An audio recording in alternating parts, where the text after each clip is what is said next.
Up till now, we've been dealing with the wave equation in one dimension, and so now we need to extend it to three dimensions. And in order to do that, we need to talk about a derivative in three-dimensional space. And this right here is how we're going to define it. So it's a vector quantity, and this is called del, or sometimes it will be referred to as nabla. The thing to notice is this is an upside down delta, and so that's kind of why this is called del. And it's related to derivative. Deltas are related to changes, and so that's where the idea of this name is. Now, what we're actually interested in is the second derivative.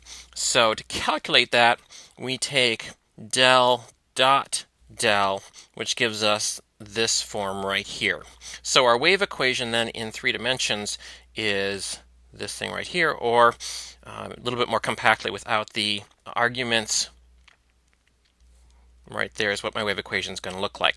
So let's just double check that the plane wave, the things we've been talking about, actually satisfy this equation. So for a traveling plane wave, here is the function that we're dealing with. And so if we go ahead and plug that in, so del squared f, and we're going to operate it on it with d squared by dx squared, d squared by dy squared, and d squared by dz squared. But the thing to notice is there's no y or z variables in here, and so this term is 0 and this term is 0, and so all we're really left with is d squared by dx squared of all of this, which was from our original one-dimensional wave equation.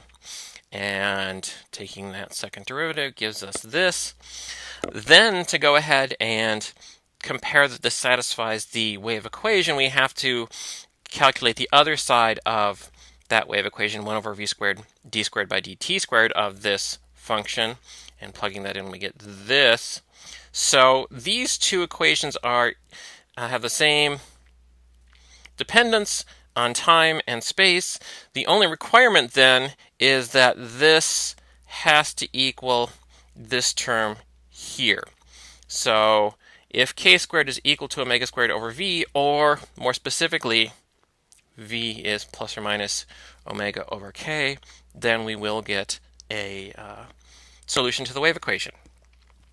Let's just take a look at a plane wave along an arbitrary axis. So rather than kx in here, we've got k dot r, and k can be any possible vector here. So let's go ahead and plug that in. Now what's going to happen is these two derivatives are not 0. And so what we end up getting is from the x derivative we get a kx squared, and the y derivative a ky squared, and the z derivative we get a kz squared. Our right-hand side of the equation, 1 over v squared d squared dt squared of f, doesn't change. So really the only difference now is my k is the magnitude of a three-dimensional vector. So this plane wave traveling in an arbitrary direction will satisfy the 3D wave equation, provided this holds.